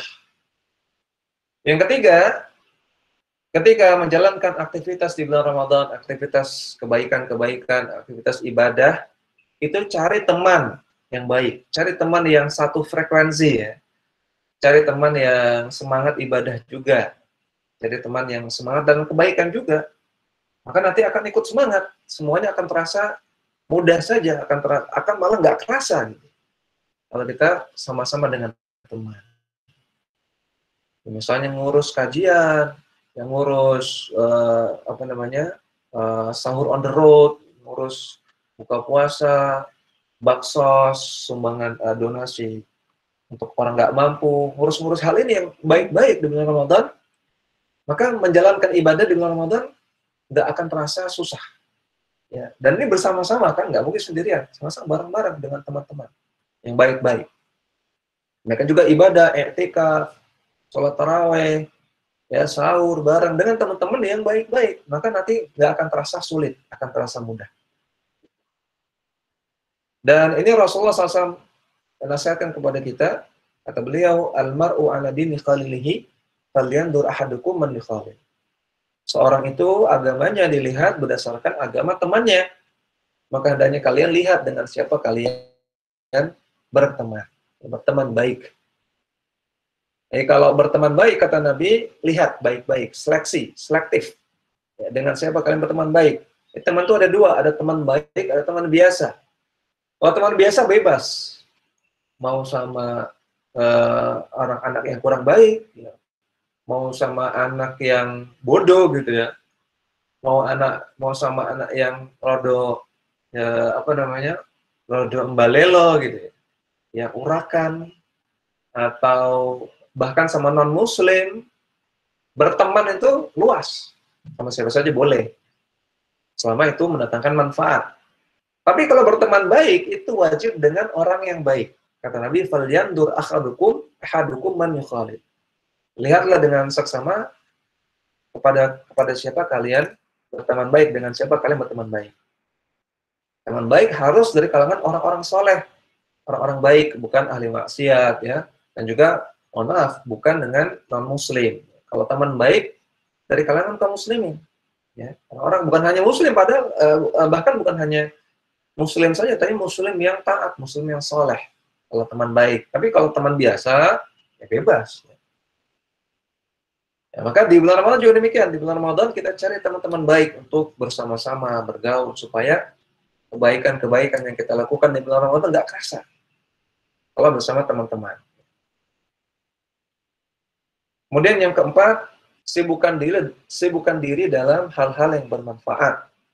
Ya, kata Nabi SAW, min husni islamil mar'i tarkuhu ma la ya'ni. Di antara ciri baiknya Islam seseorang adalah dia meninggalkan hal-hal yang tidak manfaat. Jadi hendaknya isi waktu kita dengan hal yang manfaat terus. Dan ini tidak terputus ya. Setelah kita lakukan hal yang manfaat satu, kita lakukan hal yang manfaat yang lain. Setelah itu hal yang manfaat yang lain lagi. Kata Allah Subhanahu wa taala, fa idza faraghta fansab. Kalau kamu sudah selesai melakukan kebaikan, maka fansab, bangkit lagi untuk melakukan kebaikan yang lain. Jangan putus kebaikan itu. Terus melakukan kebaikan. Waktu itu penuh dengan hal yang manfaat. Kalau waktu itu penuh dengan hal yang manfaat, nggak kerasa. Nggak kerasa lapar, nggak kerasa capek, nggak kerasa. Kalau kita sibuk melakukan hal yang manfaat itu nggak kerasa. Jadi ibadah akan terasa mudah.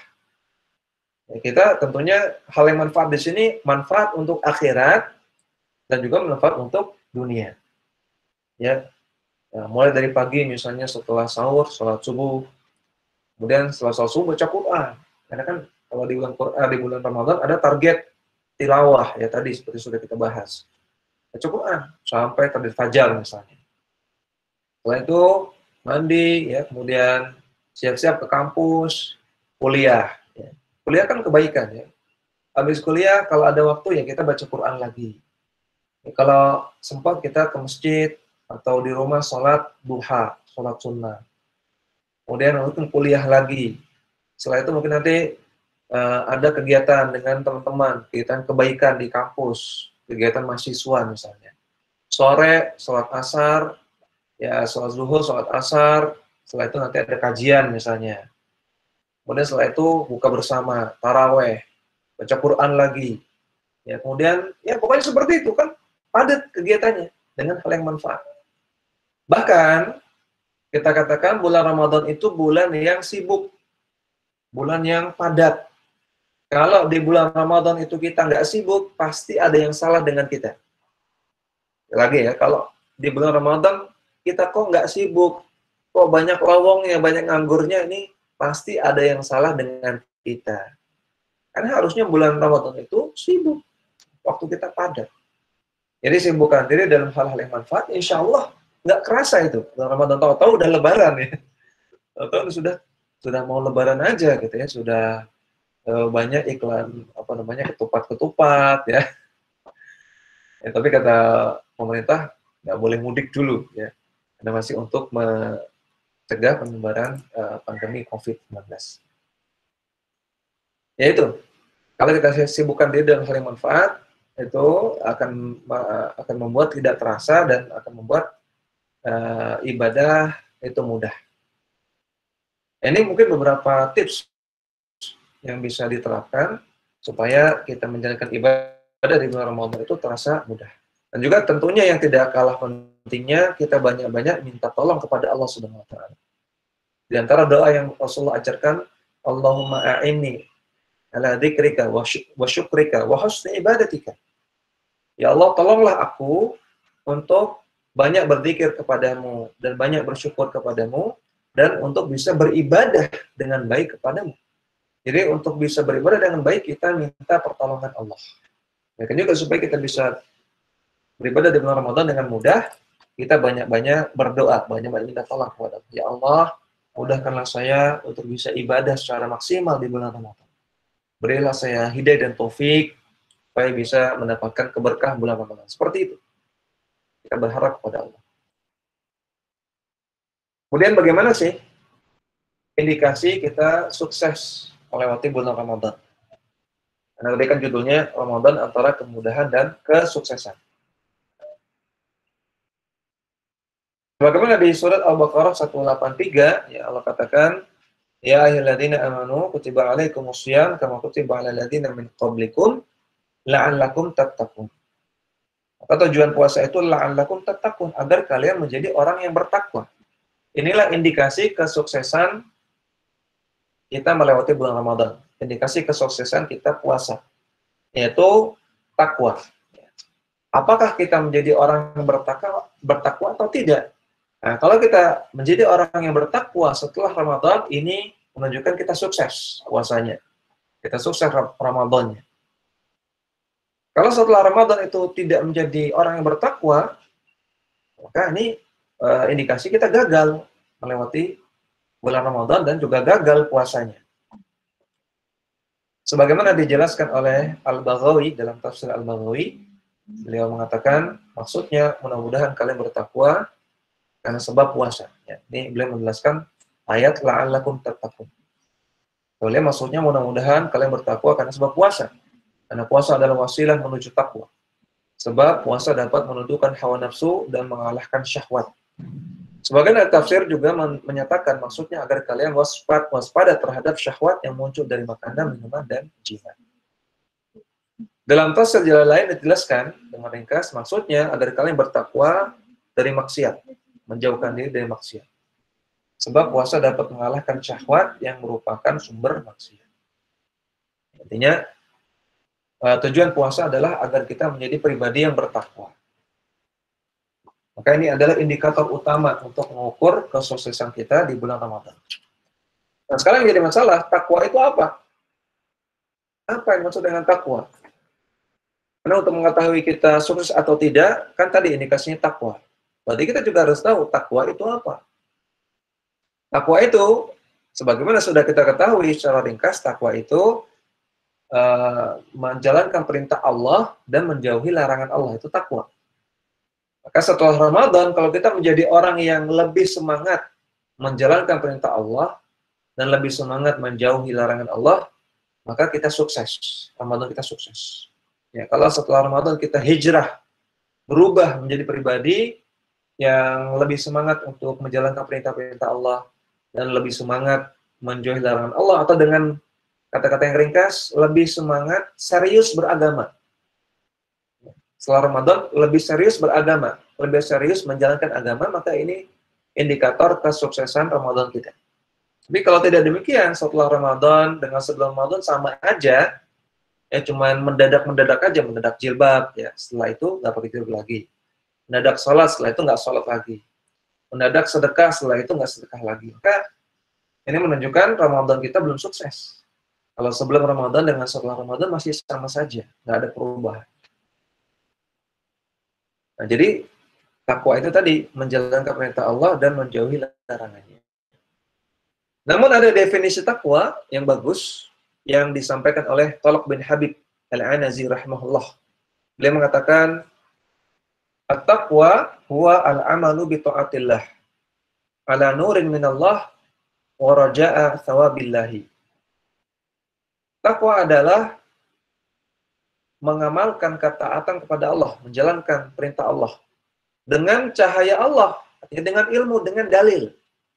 Bukan karena ikut-ikutan, ya. Menjalankan perintah Allah, beribadah, menjalankan agama, bukan karena ikut-ikutan, tapi karena tahu ilmunya. Ini memang diperintahkan seperti ini. Rasulullah memang ajarkan seperti ini, seperti itu. Ini namanya takwa.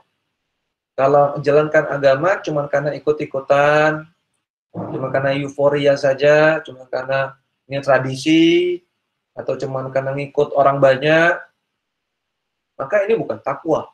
Ya. Kalau niatnya cuma seperti itu. Raja'a thawabillah, dan itu dilakukan dalam rangka mengharap pahala dari Allah. Takwa itu. Dengan ilmu dan juga dengan mengharapkan pahala dari Allah. Wa tarki ma'asillahi ala nurin minallah makhafata adzabillah, dan meninggalkan maksiat pada Allah dengan cahaya dari Allah, dengan dalil, dengan ilmu. Kalau meninggalkan maksiat karena takut ketahuan sama orang.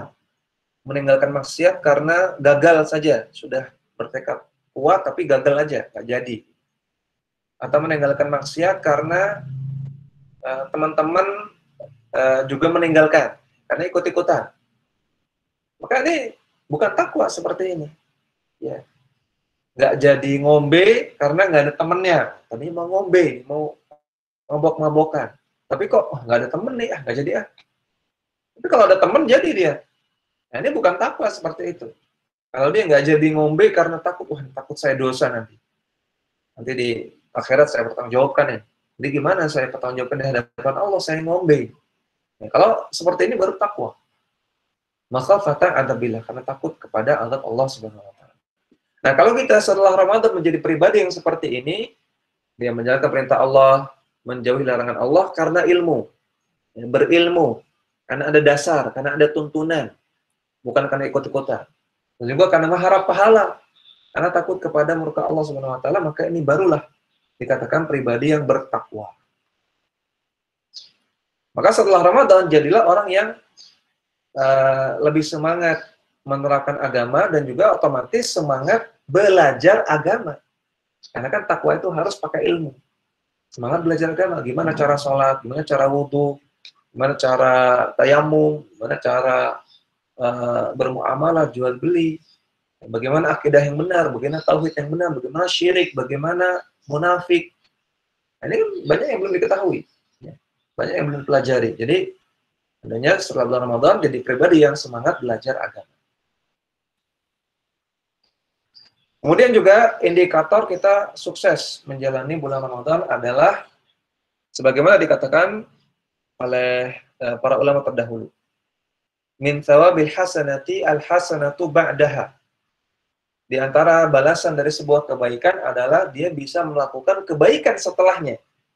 Wa min jaza'is sayyiati as-sayyiatu ba'daha. Dan balasan dari keburukan adalah keburukan selanjutnya. Berarti kalau setelah Ramadan, di bulan Ramadan melakukan kebaikan. Setelah Ramadan melakukan kebaikan juga. Ini menunjukkan bahwasanya yang dilakukan di bulan Ramadan itu kebaikan yang diterima. Karena setelah Ramadan dia masih konsis, dia masih persis, masih konsisten, masih istiqomah menjalankan kebaikan. Berarti di bulan Ramadan kebaikan juga. Kalau di bulan setelah Ramadan dia jadi orang yang buruk, nggak sholat ya, kemudian nggak nutup aurat, ya nggak peduli lagi dengan larangan-larangan agama. Jadi orang yang buruk. Berarti di bulan Ramadan juga isinya keburukan. Karena kan tadi balasan keburukan adalah keburukan setelahnya. Berarti kalau setelahnya itu buruk, sebelumnya juga buruk. Nanti amal ibadah yang dilakukan di bulan Ramadan itu nggak ada apa-apanya, sia-sia, keburukan. Maka indikator kita sukses menjalani bulan Ramadan dan juga menjalani puasa adalah setelahnya kita tetap konsisten, tetap istiqomah menjalankan ibadah, menjalankan ketaatan, menjalankan kebaikan. Itu bukti bahwasanya amalan di bulan Ramadan kita diterima. Kita menjadi orang yang sukses. Ibnu Rajab menjelaskan, balasan dari amalan kebaikan adalah amalan kebaikan selanjutnya. Dan siapa yang melaksanakan kebaikan lalu menjalankan dengan kebaikan lainnya, melanjutkan dengan kebaikan lainnya, maka itu adalah tanda diterimanya amalan yang pertama. Begitu pula barang siapa yang melaksanakan kebaikan, namun malah dilanjutkan dengan amalan kejelekan, maka ini adalah tanda tertolaknya atau tidak diterimanya amalan kebaikan yang telah dilakukan sebelumnya. Ya, sudah 9:30. Pas dengan waktu yang dialokasikan. Ya, mudah-mudahan apa yang kita bahas tadi bermanfaat dan bisa kita amalkan di bulan Ramadan besok. Dan tentunya kita berharap pada Allah, mudah-mudahan Allah Ta'ala sampaikan kita di bulan Ramadan dan Allah Ta'ala memberikan kita taufik agar bisa mendapatkan banyak keberkahan di bulan Ramadan. Demikian, wassalamualaikum warahmatullahi wabarakatuh. Saya serahkan kembali kepada Mas Novan. Ya, jazakumullah khairan Ustaz atas penyampaian materinya dan tadi telah mengkoreksi saya. Dan mungkin ini ada beberapa pertanyaan yang masuk Ustaz. Mungkin saya bacakan dari sekarang. Ya, silakan. Ya. Pertanyaan dari Mas Muhammad Habib Arbianto. Izin tanya Ustadz, tadi dijelaskan Al-Quran diturunkan secara sekaligus 30 juz ke langit dunia. Nah, dalam beberapa ayat Al-Quran, kan ada yang turun karena suatu peristiwa. Berarti peristiwa tersebut sebelumnya sudah terlebih dahulu masuk dalam Al-Quran sebelum peristiwa tersebut terjadi, Ustadz? Ya. Ya. Tadi dijelaskan Al-Quran diturunkan secara sekaligus 30 juz ke langit dunia. Dalam beberapa ayat Quran kan ada yang turun karena suatu peristiwa. Berarti peristiwa tersebut sebelumnya sudah terlebih dahulu masuk dalam Al-Quran. Iya. Tentu saja ya, karena Allah Subhanahu wa Ta'ala sudah menakdirkan semua peristiwa 50.000 tahun sebelum terjadinya. Semua peristiwa itu sudah Allah ketahui, sudah Allah tulis di Lauhul Mahfuz 50.000 tahun sebelum langit dan bumi diciptakan.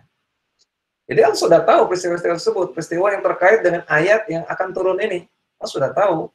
Ini tidak aneh sekali, tidak aneh sama sekali. Jadi tetap inline. Karena apa? Karena tadi dalam hadis yang sahih Nabi katakan semua takdir sampai hari kiamat sudah Allah ketahui, sudah Allah catat di Lauhul Mahfuz 50.000 tahun sebelum langit dan bumi diciptakan. Berarti ayat Quran yang turun ke Lailatul Qadar di bulan Ramadan yang 30 juz itu memang memuat peristiwa-peristiwa yang belum terjadi. Baru Allah turunkan dari langit dunia ketika peristiwa tersebut terjadi. Seperti itu. Wallahu a'lam. Oke. Ustaz. Mungkin ada yang ingin bertanya secara langsung, Kak, saya persilahkan. Oh, sudah masuk lagi Ustaz. Ya.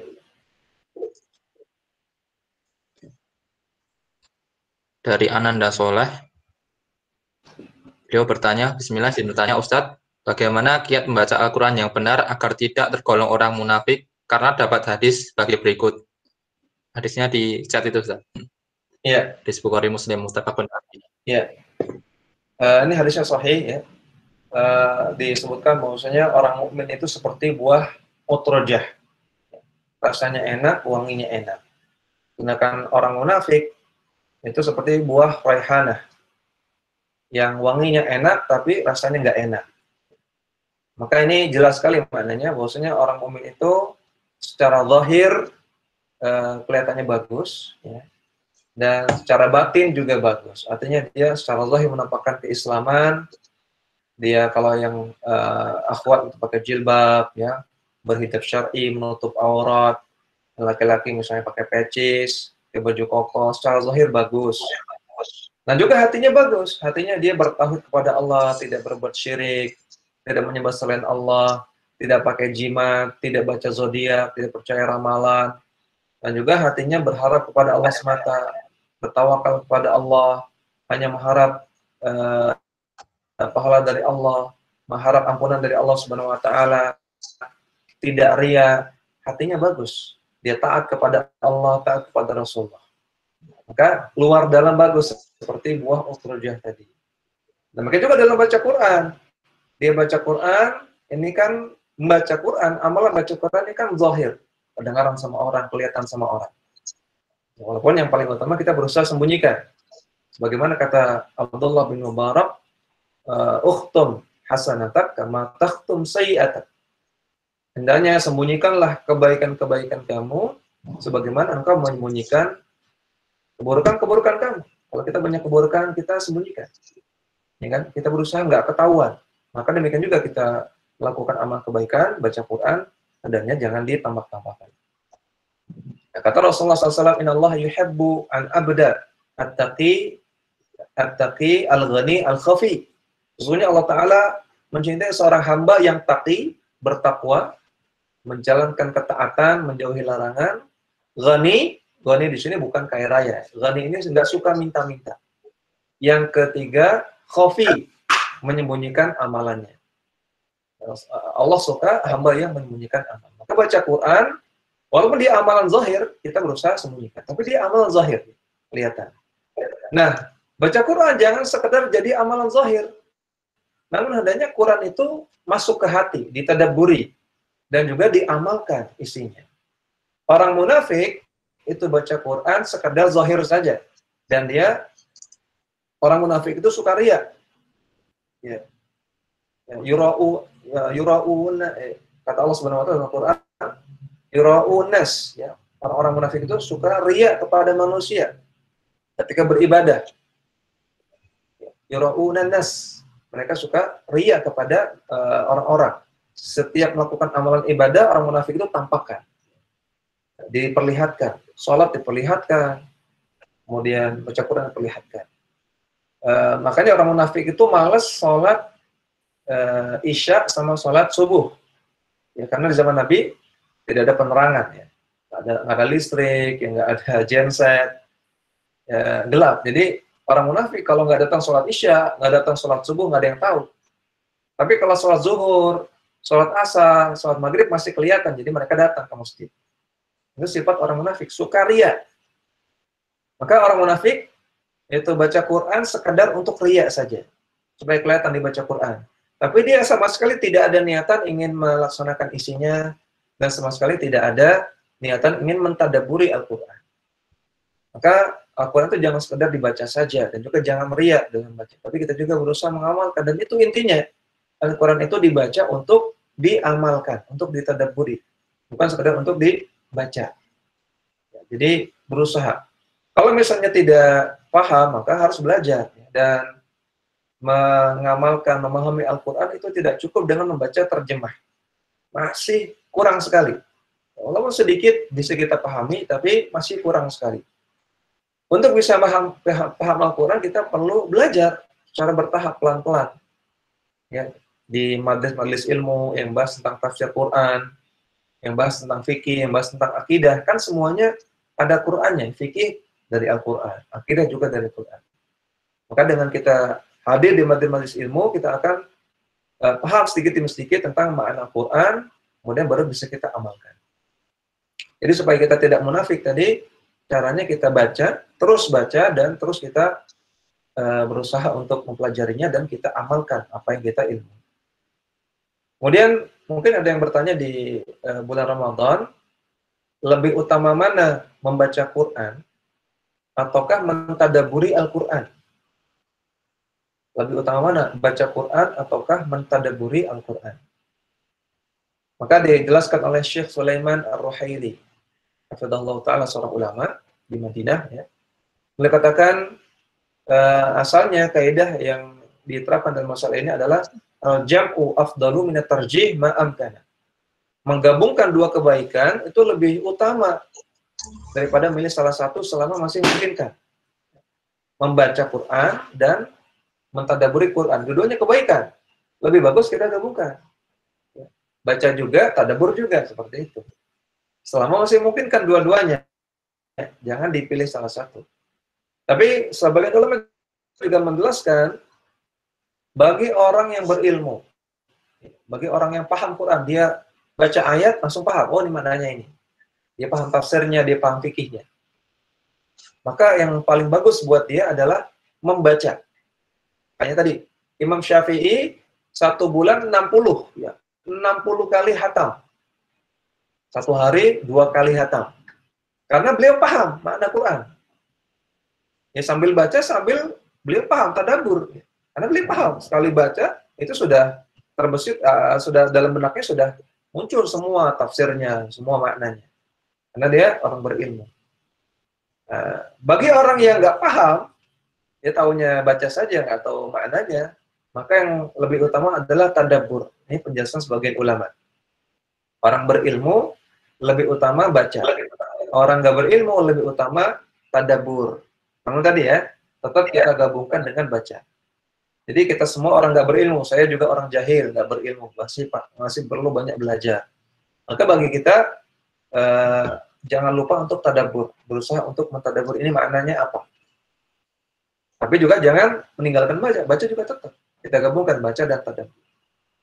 Makanya kalau kita kayaknya nggak bisa, seperti Imam Syafi'i, ya sebulan 60 kali hatam, mungkin gitu. Kita sebulan 2 kali hatam aja udah alhamdulillah ya. Atau jangan 2 kali, 1 kali hatam aja udah alhamdulillah gitu. Sebulan Ramadan 1 kali hatam aja udah, wah masya Allah, alhamdulillah bagus sekali itu. Nah, jadi kita baca dan tadabbur. Kemudian caranya gimana? Cara menggabungkan antara baca dan dengan tadabbur Quran. Caranya pisahkan. Ya. Ada waktu tadabbur sendiri, ada waktu baca sendiri. Dan tidak perlu dua-duanya harus inline. Baca ini kita usahakan sebanyak-banyaknya. Kalau bisa 1 bulan khatam 1 kali minimal. Ya. Tapi kalau tadabbur tidak harus khatam 1 kali. Ya. Jadi bisa antara tadabbur dengan baca itu tidak inline, tidak sama. Ya. Misalnya bacanya ini sudah hari kelima, nih baca sudah 10 juz. Tapi tadabburnya baru 1 juz. Nggak masalah seperti itu. Ya. Jadi tadabbur sendiri, baca sendiri. Tadabbur yang baca Quran, tilawah itu yang banyak, sebanyak-banyaknya. Tadabbur pelan-pelan, karena kita harus mikir kan, tadabbur harus mikir. Seperti itu ya. Wallahu ta'ala a'lam. Nah, Ustaz, mungkin ini pertanyaan terakhir Ustaz dari Mas Hidayat. Ya. Bismillah, semoga Allah senantiasa menjaga Ustadz dan kaum muslimin sekalian. Izin bertanya Ustadz, terkait hadis dikeluarkannya penduduk neraka ketika Ramadan, bukankah neraka belum ada penghuninya Ustadz? Mohon penjelasannya Ustadz. Jazakumullahu khairan. Ya, terkait hadis dikeluarkannya penduduk neraka di bulan Ramadan. Ini saya belum ketemu hadis seperti ini ya. Saya belum pernah mendengar hadis seperti ini. Yang ada tadi, tughlaqu abwabun nar, ditutup pintu neraka. Bukan dikeluarkan penduduk neraka. Adapun tentang hadis dikeluarkannya penduduk neraka, saya belum pernah dengar dan belum tahu hadisnya. Nanti kalau ada yang tahu teks Arabnya dan juga riwayat siapa bisa disampaikan kepada saya. Ya. Untuk nanti kita tes, kita cek dulu nih hadisnya saya atau tidak. Tapi kalau seperti ini saya belum pernah dengar. Ya sekarang belum dengar. Kemudian juga apa namanya? Tadi ada yang belum saya sampaikan juga tentang dibelenggunya setan-setan, ya. Di bulan Ramadan, sufidatis syayatin, kata Nabi dalam hadis riwayat Bukhari Muslim, setan-setan dibelenggu. Nah, mungkin ada pertanyaan, wahai Ustadz, kalau setan dibelenggu, kenapa kok masih ada maksiat di bulan Ramadan? Ya, di bulan Ramadan, kadang ada yang nggak puasa. Kita lewati jalan-jalan tuh ada yang minum, gitu ya, ada yang diangkringan, kan maksiat. Kemudian juga kalau di bulan Ramadan suka ada berita nanti ada razia apa namanya penginapan esek-esek, ternyata ada juga yang ketangkep di bulan Ramadan gitu ya, keterlaluan sekali. Masih ada maksiat, bahkan masih ada yang ngombe, masih ada yang maksiat. Katanya setan dibelenggu tapi kok ada maksiat. Maka dijawab oleh hadis riwayat An-Nasa'i tadi. Wa tughallu maradatus syayatin. Maradatus syayatin, kata Nabi, tughallu dibelenggu setan-setan yang maradah, setan-setan yang durhaka. Jadi ada setan-setan yang durhaka, ada setan-setan yang di bawahnya. Setan-setan yang ya agak durhaka ya. Nggak durhaka banget tapi agak durhaka mungkin ya. Jadi ada setan di bawahnya. Yang dibelenggu yang setan yang maradah, yang durhaka. Tapi ada setan lain yang tidak terbelenggu. Nah, inilah yang mengganggu orang untuk bermaksiat di bulan Ramadan. Dan juga jawaban para ulama sebagaimana dijelaskan oleh Ibnu Rajab juga, bahwasanya maksiat itu penyebabnya dua. Yang pertama adalah godaan syaitan, dan yang kedua adalah hawa nafsu manusia. Andai kan setan tidak menggoda, maka masih ada hawa nafsu yang ngajak manusia dari dalam diri kita. Ngajak kita untuk maksiat, ngajak kita untuk nggak puasa, ngajak kita untuk meninggalkan sholat, ngajak untuk maksiat. Setannya tidak ganggu, setannya dibelenggu, tapi hawa nafsu kita yang mengajak untuk maksiat. Itu yang menyebabkan adanya maksiat di bulan Ramadan. Ya, mungkin demikian yang bisa kita sampaikan. Mudah-mudahan bermanfaat, dan yang benar tentunya taufik dari Allah Subhanahu wa taala, yang keliru itu dari saya sendiri, nanti saya terbuka untuk dikoreksi, dan saya mohon maaf, dan saya mohon ampun kepada Allah Subhanahu wa taala, dan saya cukupkan. Wassalamualaikum warahmatullahi wabarakatuh. Wa akhiru da'wana alhamdulillah rabbil alamin. Saya serahkan kembali ke Mas Novan. Ya, kami ucapkan jazakumullah khairan kepada Ustadz Yulian Purnama Hafidhahullah Ta'ala atas penyampaiannya. Dan tidak lupa kami juga mendoakan bahwa ilmu yang telah disampaikan akan menjadi amal jariah bagi antum kelak di akhirat Ustadz. Amin ya rabbal alamin. Dan tidak lupa yang tadi dijelaskan oleh Ustadz, Allahumma balikna Ramadan, semoga kita dipertemukan dengan Ramadan, baik Ramadan besok ataupun Ramadan yang setelah-setelahnya. Amin ya rabbal alamin. Dan tidak lupa kami juga berdoa supaya kita tetap diberi kesehatan dan kemampuan untuk tetap istiqomah di jalan Allah Subhanahu wa taala dan terhindarkan dari virus-virus yang ada saat ini. Dan mungkin itu yang bisa kami sampaikan. Kurang lebihnya mohon maaf. Kita tutup dengan doa kafaratul majelis. Subhanakallahumma bihamdika asyhadu an la ilaha illa anta astaghfiruka wa atubu ilaik.